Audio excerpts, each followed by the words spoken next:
Hi all, I'm Jessica Granis with the Georgetown Climate Center, and I'm going to give you a little bit of background about our work at the center generally, and then some of my specific research and work with states and communities on coastal resilience.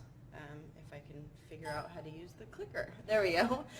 So the Georgetown Climate Center is a center based out of the law school at Georgetown.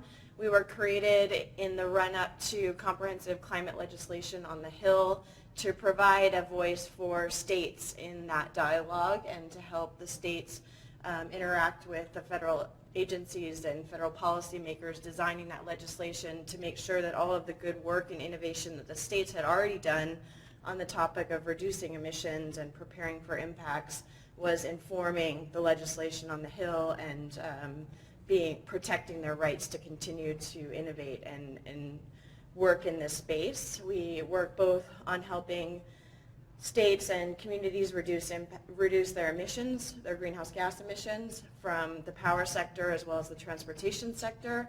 And then we also work with states and communities to help them prepare for the impacts of climate change because we've put enough emissions into the atmosphere already.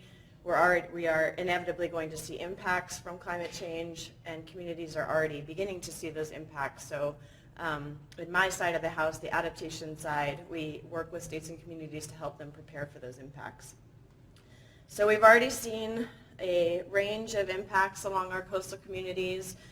We've seen a foot of sea level rise over the last century on average across most of our coasts.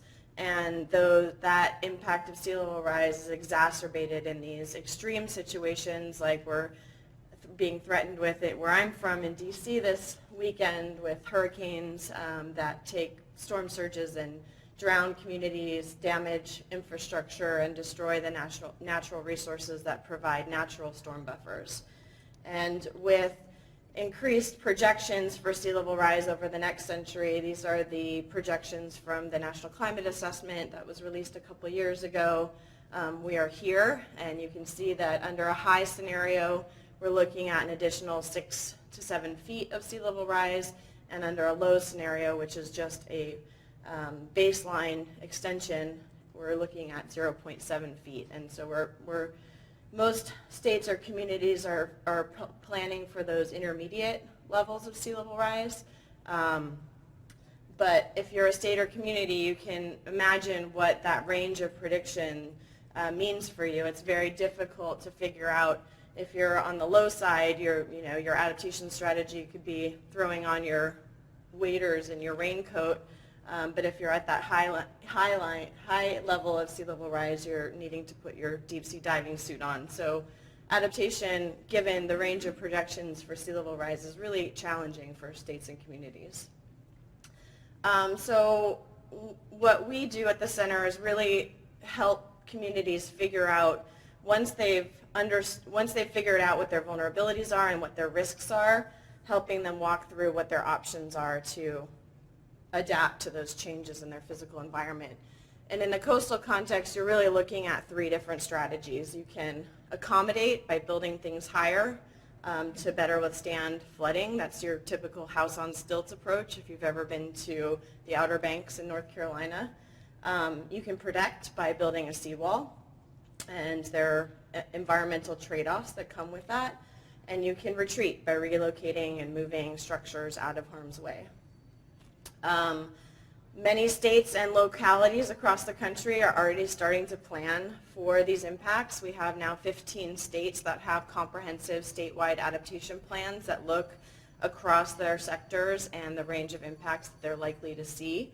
And then you have a host of other localities that are also developing local adaptation plans or incorporating climate change into existing planning documents at the local level that drive local decision making. So let's talk first about what states are doing to prepare for impacts. At the Climate Center, we host a state implementation progress tracking tool, which you can find on our website, and I'll show you that later, that you can look and see, here in Pennsylvania, your state, or wherever you live, what is my state doing to prepare for climate change? For the states, those 15 states that have comprehensive statewide plans, we go goal by goal and assess whether or not the state is actually implementing the goal and catalog the progress they're making. to prepare for climate change. But if you're in one of those states that doesn't have a plan, there's still information about what the state is doing to prepare for climate impacts, what local governments are doing, what some of the regional entities. So there is information across every state about what activity, if anything, they're doing on climate preparedness. Some examples of what states are doing to implement their goals. In Maryland, they're leading by example. Their governor issued an executive order requiring that all state investments be designed and sited to withstand future sea level rise. So they have their co-smart construction guidelines that require, first, you site structures out of floodplains and out of harm's way, and second, you take that accommodation approach, elevate it, build it more to be more resilient to flood impacts. In San Francisco, the state agency there has passed new Bay Plan rules that require that developers that are building along the waterfront plan for future sea level rise and design projects to be able to withstand future sea level rise. And this is a project that's being proposed for Treasure Island, right in the middle of the bay. And it's a large-scale development project, so they're using all three of those strategies we talked about earlier. So they're using natural buffers to protect against flood impacts by dedicating open space along the shore's edge. They're elevating the lower density structures, and they're clustering the higher density development at the highest point of the island so that it's the most protected by the natural landscape of the island. And then to deal with that uncertainty about the rate and level of rise, they're also requiring the developer to put aside funds to build flood protection structures in the event that they're needed, in the event that sea levels rise higher than is anticipated in the initial design. At the local level, local governments are also doing a lot to prepare in many communities. The first step for a lot of communities is to incorporate considerations of climate impacts into local plans, like their hazard mitigation plans that govern how they respond to a disaster event and how they rebuild after a disaster event.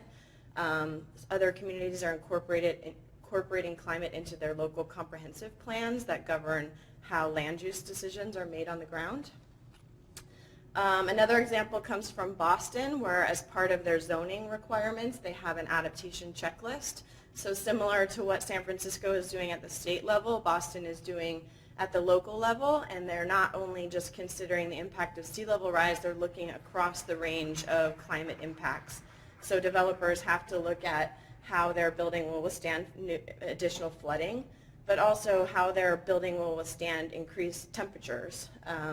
So this is Spalding Hospital, which was built before the rules were put in place, but demonstrates some of the building level changes you can make to a structure to make sure that it can withstand future climate change. So they elevated the critical equipment onto the roof so that you can maintain power in the event of a flooding event, elevating the entire structure to the 100-year floodplain and what that floodplain is going to look like in 2085. Making sure that windows are operable. So in the event of a power outage and there's no air conditioning, you can open those windows and get ventilation and people aren't stifling. And then they're incorporating green roofs to make sure that the building is insulated and that it's not contributing to urban heat island effect. The other part of this equation that a lot of communities are grappling with is the impact on these extreme events on low income and the most vulnerable parts of our community, which I think was echoed in the Pope's encyclical. After Katrina, we saw huge displacement from the storm event and really disproportionate impacts on the most low income parts of the community. And not only can the impacts have disproportionate effect, but also the adaptation response can often also be disproportionately directed at lower income segments of the community. For example, with retreat policies, we often target those buyouts to the most cost-effective housing to purchase. And so you're not only buying out those structures and displacing those communities, but also reducing the social community and cohesiveness of living within a community and the neighbors that folks rely on to take care of their kids when they need to go to the doctor or other types of situations. So we're working with a place called Chester, Pennsylvania, near Philadelphia, locally, where they have, it's a very economically distressed community. They have a lot of blight, but they also have a lot of flood risk. They're right along the Delaware River. And so we're trying to help them figure out how they can deal with the blight situation, do some economic redevelopment, build new affordable housing in the upland parts of their community, and swap these new houses for some of the more repetitive flood loss properties they have within the community, and maintain that social cohesion, keep people in the community, and give them a safe, nice place to live. Some other options about how communities are preparing for sea level rise and the strategies they can use in land use and other legal frameworks you can explore in our Sea Level Rise Toolkit, which is also available on the internet. And then the other piece of this is the federal government, along with the Clean Power Plan and what the Obama administration is doing to help reduce emissions. There was also a parallel effort with federal agencies to have them think about their federal programs, policies, funds, and the ways they're administering those programs, and think about how they can help and change those programs to better help state and local governments prepare for impacts. We led a series of convenings with federal agencies and their state and local partners to look at a whole host of federal programs and come up with recommendations about how you use those existing programs to better support the adaptation efforts that state and local governments are already taking on the ground. And then the other resource that we offer is our Adaptation Clearinghouse. It's designed with state and local government users in mind, but it includes thousands of resources to help state and local governments think about what their vulnerabilities to climate change will be and how they prepare and respond to those future impacts. And that's my contact information and some websites to take a look at. Thank you so much.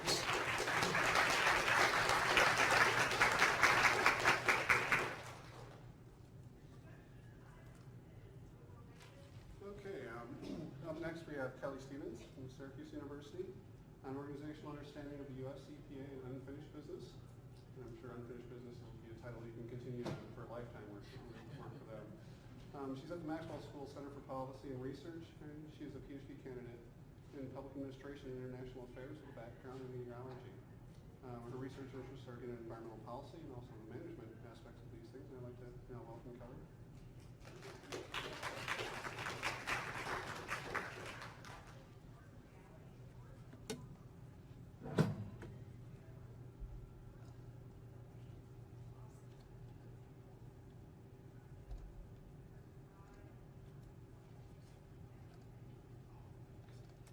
Okay.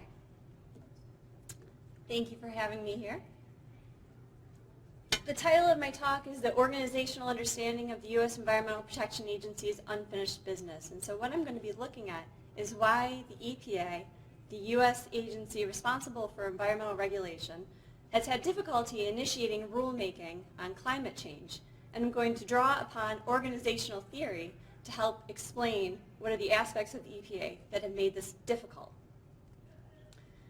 So, like Mary Wood talked about this morning, this starts all the way back in the 1980s. So in 1987, the US EPA released a report called their Unfinished Business Report. And what this report did was rank 31 environmental problems according to risk, and they compared these rankings by the agency experts or career scientists, mid-level management, and staff to what the agency was actually doing, and also compared these rankings to public opinion. And interestingly, what they found was that there was a mismatch of priorities. So things that the agency experts thought were very important or high priority, such as climate change, were actually low priority according to the agency mission. And this is the EPA's agency mission. And also, it was mismatched to public opinion priority. So, and vice versa. Issues that the public thought were important were of high priority to the agency, but low priority to the agency experts. So what this is described in organizational theory literature is a problem with rational priority setting, where the agency experts are determining the agenda of the agency. So I'm going to talk about why EPA has this problem. So to better illustrate what the report does, I have 4 environmental problems listed here, and on the right I have how these environmental problems ranked according to the 4 assessment areas in the unfinished business report, and that's cancer, non-cancer, ecological, and welfare risk. And then I computed an average ranking to give you a better idea of how that ranks as a priority to the agency experts. And when you look at global warming, you see it was a high priority to the agency experts, but about a mid-level priority to the public. And then oppositely, issues such as hazardous waste sites were ranked as a high priority to the public and to the agency, but a low or medium level priority to the agency experts, or again, the career scientists and staff members there. So today we do hear that EPA is taking efforts to initiate rulemaking on climate change. And so I have a timeline of what their efforts are, and starting back in 1987 with this unfinished business report, and we see there was a long time period when EPA did not initiate rulemaking on climate change, and instead, after a Supreme Court decision, Massachusetts versus EPA, with the states et al., sued EPA to do something about climate change, do we start seeing that EPA started initiating rulemaking, such as the tailpipe rule, the tailoring rule, and so on and so forth. And then we're going to hear next about EPA's Clean Power Plan, recently released in 2015. So these are rulemaking that EPA started after external forces forced their hand. So again, my research question here is, what are the organizational aspects of the EPA that have contributed to their difficulty with rational priority setting, which particularly affects their ability to address emerging environmental issues such as climate change? And the 3 streams of literature I'm going to look at in organizational theory are principal-agent theory, institutionalism, and systems theory, and I'll describe those all next as I go on. So the first theory I'm looking at is principal-agent theory, which generally describes a contractual relationship between a buyer and a seller. And so in org theory, this has been applied to describe the relationship between the bureaucracy, or in this case, the agency experts, and the political environment. And literature often looks at the amount of control that the principal has over the agent. So this is very grossly simplified, but I'm showing this relationship between the principals here, in this case, goes down from public, and I'm focusing a lot on Congress's relationship, all the way down to the EPA experts, or the agency experts. So I say it's grossly simplified because it's political environment is more complex than this, but this is how I'm going to look at it. So what we see at the EPA is that there's high control and monitoring of the agency by the principal, and in this case I'm talking about Congress. And intuitively, this decreases the amount of discretion that the agency experts have to set their own agenda about what they're addressing. And we see this at the EPA, and Mary Wood talked about this morning too, is their authority stems from outdated, limited statutes. So like the Clean Air Act and the Clean Water Act, this increases the amount of control over the agency. Anything that the EPA does, any objective that they have for their agenda, has to be related to a specific statutory authority. So for an example on the right, I have one of their objectives in their 1997 strategic plan for clean water, and they have to show exactly how what they're trying to do relates back to specific statutes. So the reason why there's a high control relationship between Congress and EPA is, well, there's several reasons, but on the left here I show there's high distrust of the agency. And according to organizational theory literature, we see the reasons why this is happening. And so the first one I'm going to talk about is goal conflict. When you think about what the EPA is trying to do, it butts up against many other interests of Congress, such as the economy, jobs, industry. So there's this inherent goal conflict that the EPA is continually dealing with. So that creates a situation of high distrust of the agency, which can increase control over the agency. Also, EPA has to answer to multiple principles. So I showed a very simplified schematic of the relationship earlier, but really they also have to answer to the White House, they have to answer to federal courts, the scientific community, the public. So this situation where they have multiple principles and they're answering to many people can also lead to an increase in control over the agency. And further, we've heard many members of Congress say, I'm not a scientist. There's this problem of information asymmetry, where the scientists or the EPA agency experts have more knowledge and more information about the situation that they're dealing with. And so this can also lead to high distrust of the agency by Congress. And last, there's difficulty measuring EPA's performance. Many of the things the EPA is doing now is meant to make improvements later. So there's this time span, a lag in when you're seeing the enhancement of environmental performance. And it's also difficult just to measure what is the value of a human life, what is the value of an improved watershed. So there's this difficulty measuring performance, which can lead to this tendency for more behavior-based contracts, which measure things like how many permits are issued. And so they're just not measured well in terms of environmental performance. So the next stream of literature and organizational theory I'm going to talk about is institutionalism. So again, this is also a bit intuitive. Institutionalism is the organizational inertia of an organization, so concretized rules and norms. So as you can imagine, the more institutionalism you have in an agency, the more difficulty the agency is going to have to change or to practice rational priority setting and address emerging environmental issues. So we see that there's high institutionalism at EPA, and the reason why is because they are constantly subjected to political pressures and resource limitations. They're constantly under the threat of being dissolved by some members of Congress, and they continually face shrinking budgets. And when you think about it, it's difficult to take on a new agenda item if you have a limited budget or a shrinking budget.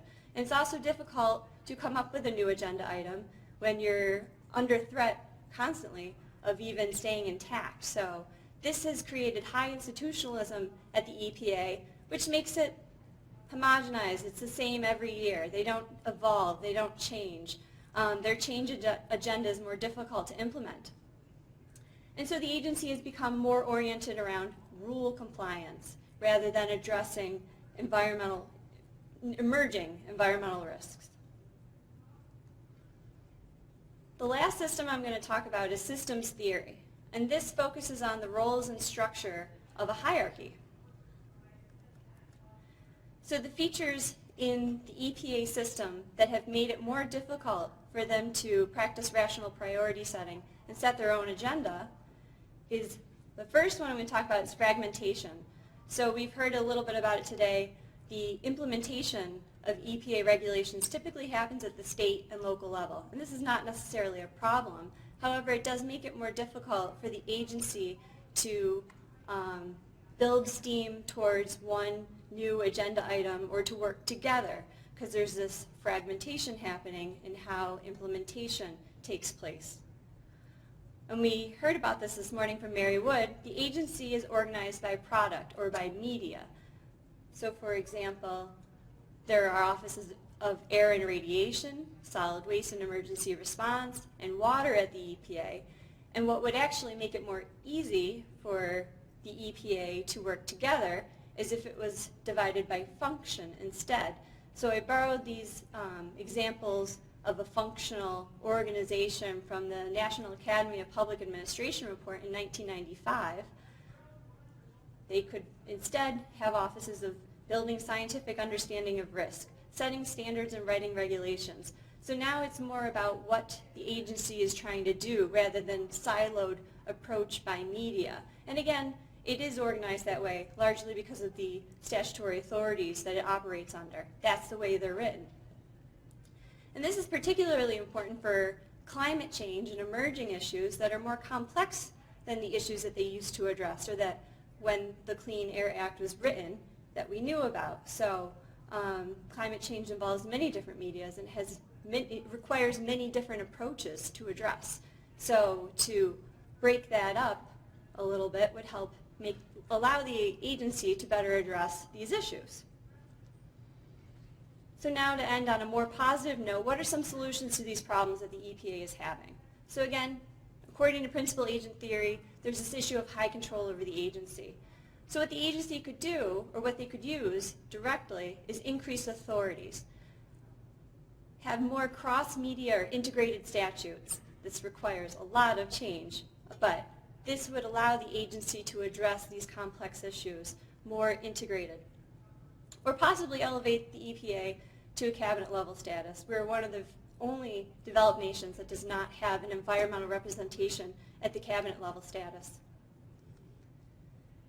Indirectly, improve trust of the EPA through improved measurement. Perhaps develop an independent Bureau of Environmental Statistics, which would allow for better measurement and better performance reporting of the EPA.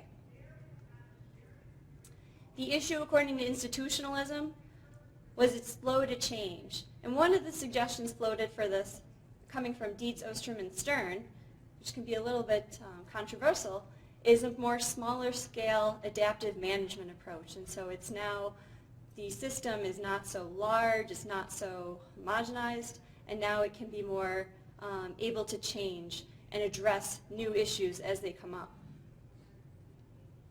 And last, the issue with systems theory was it's not integrated. We have that implementation arm at the state and local level, perhaps improve collaboration between the federal and the state and local levels, or organized by function, which has been called upon since the 1990s, this need to change how it's organized and have more cross-media approach. So my parting thoughts here is there may be an application to other agencies as well to enhance rational priority setting from what we've learned by looking at the EPA. And by restructuring it, we may be better able to address emerging environmental issues such as climate change in a better way, and which would allow us to potentially improve overall strategic planning at the agency or various agencies and lead to a better use of limited resources, since, like I said, they are facing a shrinking budget year after year, and many agencies are. So that is my talk, and thank you for having me.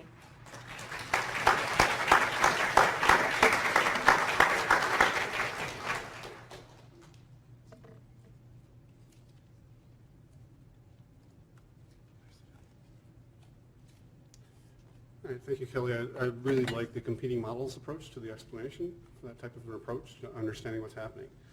Our next speaker is going to be Hillary Cox, a Duquesne University graduate student, who is presenting on the EPA's Clean Power Plan and its impacts on southern Pennsylvania.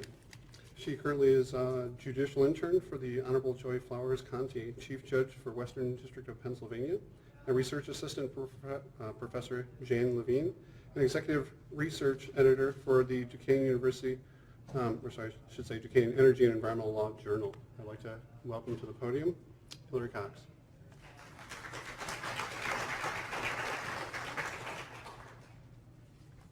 Thank you. Good morning.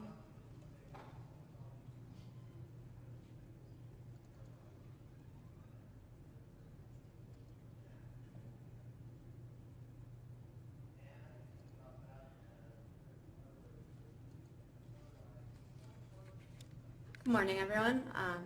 Thank you for the introduction. My name is Hillary Cox, and I'm in my third year at Duquesne University School of Law. Before I get started, I would just like to acknowledge my Professor Jan Levine. He was very influential to the writing of my paper, and I'd also like to thank Emily Biddle. She was my team leader for Duquesne University's Law Review.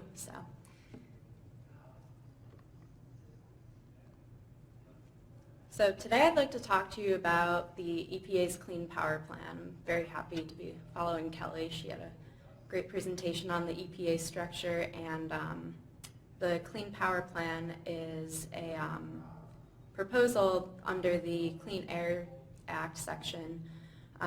Its goal is to continue lowering the carbon intensity emissions that result from power generation in the United States.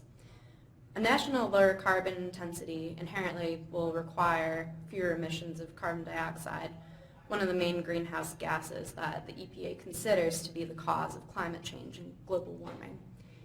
So the plan proposes state-specific goals for cutting the carbon emissions that originate from the power sector, and it provides for guidelines for each state to develop state-specific plans. In 2009, the EPA released a document called the Endangerment Finding, which undeniably shows that we need to impose plans that will reduce the emissions.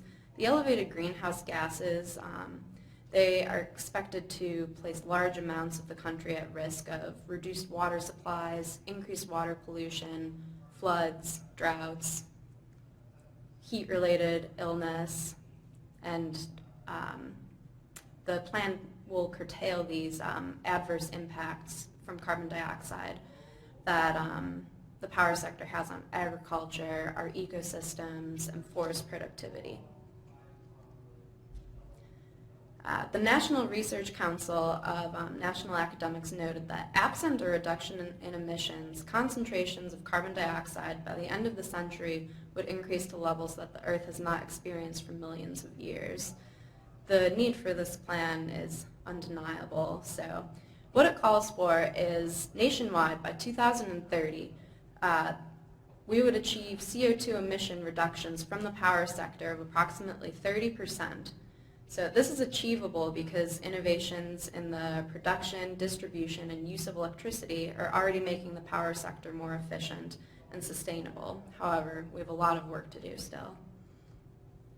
The EPA predicts that in 2030, the reduced amount of carbon dioxide pollution will result in a total of $55 to $93 billion in net climate and health benefits. The proposal also emphasizes the flexible nature of the guidelines. From state to state, there's going to be different needs, and the rule will still allow states to continue to rely on a diverse set of energy resources, so that to ensure that the electric system is reliable and provide affordable electric to each state.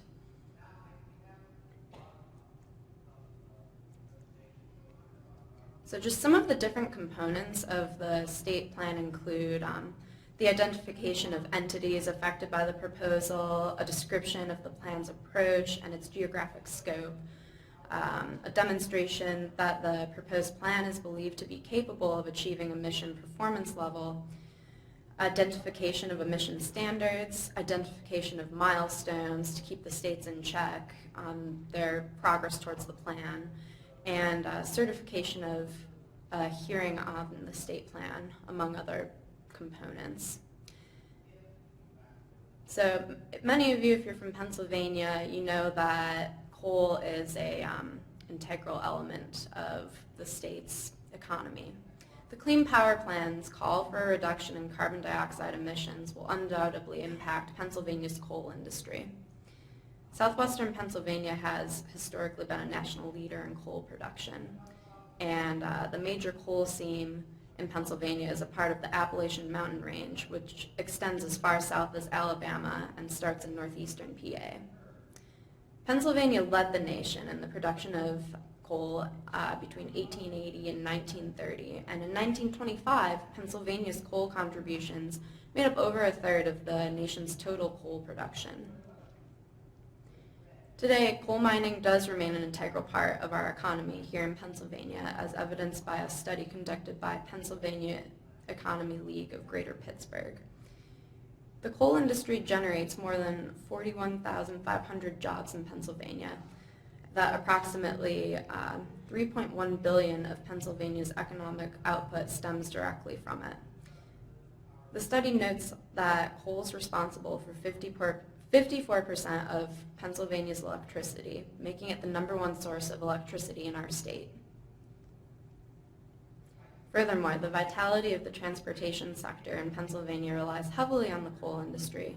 In a survey conducted by the United States Department of Transportation in 2007, coal constituted 69% of the total tons of freight transported by rail in Pennsylvania. And the Port of Pittsburgh, which notably is the second largest river port in the United States, handles 34 million tons of goods each year, with coal constituting approximately 76% of the goods that come through the port.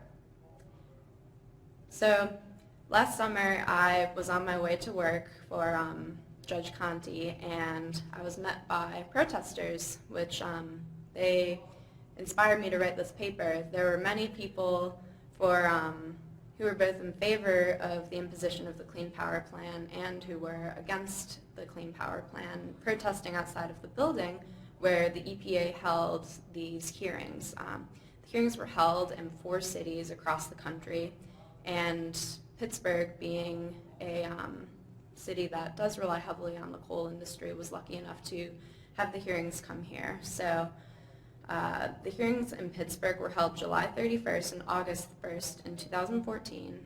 And like I said, they're just down the road. So thousands of coal miners marched the streets around the William S. Moorhead Federal Building, brandishing signs and chanting, "Hey, hey, EPA, don't take our jobs away." And the environmentalists were there as well, reminding them that without the planet, there are no jobs. Speakers at the Pittsburgh hearings hailed from environmentalist groups like the Sierra Club and Moms Clean Air Force, as well as industry groups like International Brotherhood of Electrical Workers and the United Coal Mine Workers of America.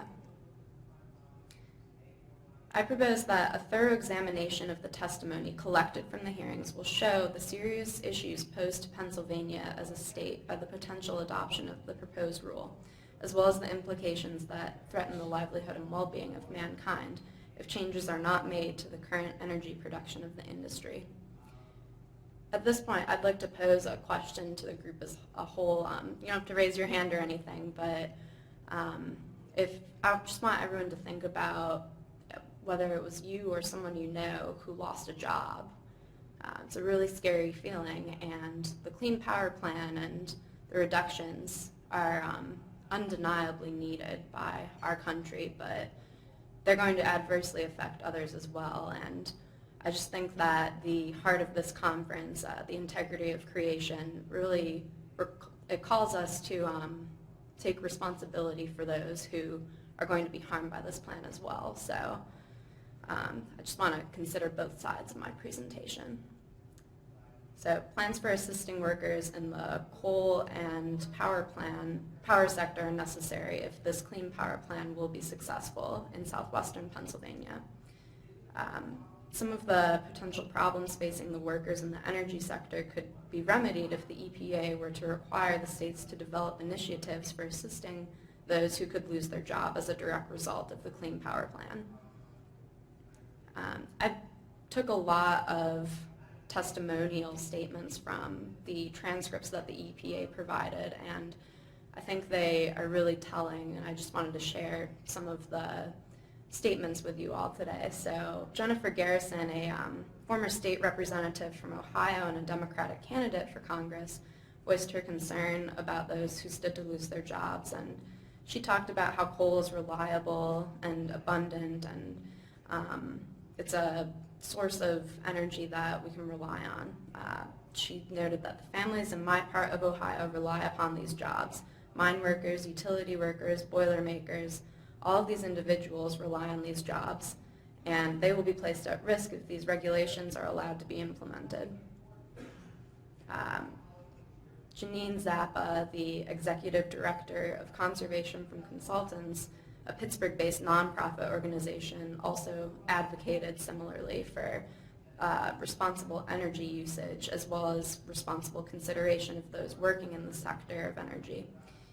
She noted that we would ask the EPA equally give consideration to requiring that the shift in some way prioritize job retraining and job replacement for those who would be most deeply impacted by these changes. Jonathan Robertson, an attorney from the Pittsburgh area, testified similarly, noting that we must work with the United Mine Workers in making sure the workers are protected economically, and that any jobs that are lost because of essential environmental production must be replaced with good union jobs. And a lot of the workers were at the hearings to voice their feelings as well. They shared their sense of betrayal, evidencing the need for the government to assist with the job placement that will surely be required once these plans get into full swing.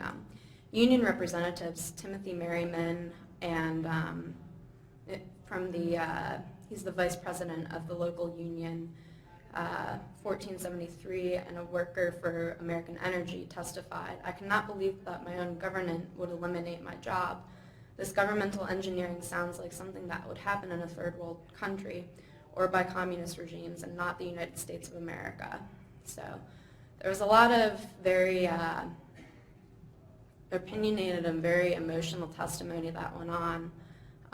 Brad Marshall, a resident of Washington County in Pennsylvania and a member of the Mine Workers Association, acknowledged the research and science behind the climate changes, but stated that everyone has an obligation to make sure that people have every chance at a healthy and prosperous life. A miner named Merriman similarly testified and said, "I do realize there are those who will argue that this policy will create jobs. I think some of them actually believe it. These are the same problems as we heard when electronics industries, plastic manufacturers, and even toy manufacturers fled the country." So we'll get to some of the testimony later about the creation of jobs. There was a lot of testimony and concern about the Clean Power Plan and the power grid. Many of the speakers at the public hearings raised concerns regarding the future of the nation's energy grid if the plan were to be enforced. As Jennifer Garrison reminded everyone, coal still accounts for nearly 40% of the power generated in the country, and it is extremely reliable. Private companies like NERA Economic Consulting have conducted studies assessing the nation's energy market and estimate the impact of the Clean Power Plan, what it will have on the market if the plan stands as it is today. NERA's study, titled NERA's Analysis of the Clean Power Plan, estimates that compliance costs will total between $366 and $479 billion between the years of 2017 and 2031, and that the annual compliance with the regulation could cost between $41 and $73 billion. The study estimates that double-digit electricity rate increases may be seen in up to 43 states, and 14 could see electricity rates increasing up to 20%. Philip Moeller, a member of the Federal Energy Regulatory Commission, warned that the regulation could potentially lead to widespread rotating blackouts in certain regions.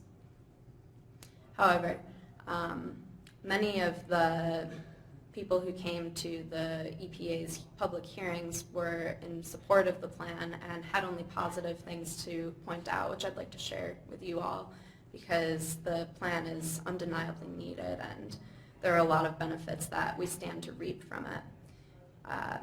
Many supporters of the Clean Power Plan point to the government's estimates regarding the potential health improvements that the nation stands to gain as a whole, such as the avoidance of 2,700 to 6,600 premature deaths, as well as the prevention of between 140,000 and 150,000 asthma attacks in children. Gretchen Dahlkemper, the National Field Manager of Mom's Clean Air Force, called for an even more stringent standard to be adopted by the Clean Power Plan. She said that many moms like me, we don't think that the Clean Power Plan goes far enough, and she calls for the EPA to increase the carbon emissions to be cut by 40% by the year 2020. And Jennifer McIntyre, the field manager of Mom's Clean Air Force, advocated for the plan that she believes will help her daughter's asthma. She noted at the hearing that nothing I've ever experienced comes close to the terror of watching an infant struggle to breathe. Children should not have to be rushed to the ER for nebulizer treatments just because corporations can't act responsibly. McIntyre described how the climate conditions in Philadelphia were less than ideal for asthmatics, and stated that in the previous year, Philadelphia experienced 50 orange ozone days, that the Philadelphia County received an F grade in both ozone pollution and particulate pollution. Some of the individuals who testified at the public hearings went so far as to argue that the Clean Power Plan will not have an adverse effect on the coal and energy industries, and work as most people believe. Stephanie Blinko, a self-proclaimed fractivist from Illinois, she came to testify in Pittsburgh and advocated and informed people that the Clean Power Plan sets modest and achievable standards that should be increased, and that the Clean Power Plan's carbon reduction goals will stimulate the energy market. She stated, "The good news is that renewable energy and energy efficiency investments create far more jobs per dollar than fossil fuels. Specifically, clean energy investment generates more than 3 times the number of jobs compared to the fossil fuel sector." Annette Schimmer, the president of the League of Women Voters of Greater Pittsburgh, expressed that the League looks forward to the economic impact of innovation and investment in new clean energy technologies that will create a new generation of clean energy jobs. Jackson Morris, the director of Eastern Energy of the Natural Resources Defense Council, testified that the proposed plan will also yield other significant benefits for us here in the Keystone State. Modeling shows that pursuing carbon reductions through a state plan that ramps up our investments in energy efficiency and renewable energy can yield more than 5,000 jobs by 2020 and save families and businesses over $450 million in energy costs. If life as we know it is to continue here on Earth, we need to implement the Clean Power Plan and cut back on carbon emissions. The projected and desired results of the power plan are not just about simply lowering the average temperatures. The Clean Power Plan stands to preserve and improve the health and wellness of the globe by squarely addressing climate change. The Clean Power Plan and the lessening of carbon emissions will certainly result in improved health for some, but for others, unfortunately, the implementation has the potential to adversely affect their life if additional steps are not taken in this plan. The health and welfare of those working in the coal and mining industry will be directly affected by the regulations promulgated by this act, and that the elimination of their jobs inherently eliminates the health insurance and potential pensions they stand to earn. Power companies have been bracing for the regulation and have already begun to shut down coal-fired power plants. Consol Energy, the second largest coal producer in the Central Appalachian area, will have to find alternative buyers for over 10 million tons of coal that they previously shipped to retired or soon-to-be retired plants. Mining companies and electrical power plants and utility companies have used force majeure clauses to do business for decades. These clauses have been successful in protecting power plants from having to take delivery of coal they no longer need if the plant is prevented from running by some new environmental regulation or another unforeseen circumstance. While many individuals outside the coal industry believe that the Clean Power Plan has the potential to spur the economy and provide for new jobs in the fossil fuels industry, those who stand to lose their job in the coal mining industry are doubtful, and I believe that steps in the plan that would assure them would be very beneficial for everyone. If the uncertainty that the plan imposes upon workers within the coal mining industry were to be eliminated, I think this regulation would truly be beneficial for all. And in conclusion, the adoption of the Clean Power Plan undeniably raises serious concerns with respect to the coal industry of southwestern Pennsylvania, because coal plays a serious role in our economy in this part of the country, and a federal regulation that calls for the reduction of its use has serious implications on the livelihood of not only the miners, but all citizens of southwestern Pennsylvania. The implications that the plan will have on this economy as a whole cannot be ignored, and that's why each state should be required to submit an in-depth description of its strategy for helping displaced employees find an alternative way to make a living with the imposition of this undeniably necessary plan. This is my works cited. Thank you all for listening, and thank you for having me today.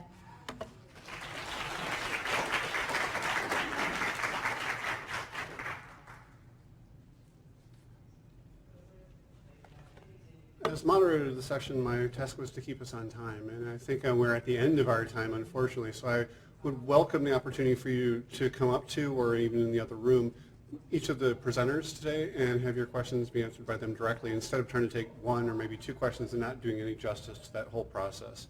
So thank you to the audience for your attendance today, to our speakers, Jessica, Kelly, and Hillary. Thank you so much for the information and that insight today. I welcome you to again engage and continue the conversation as we take, I think, a break, move into the other room, and have a larger discourse at that space and that time. Thank you again.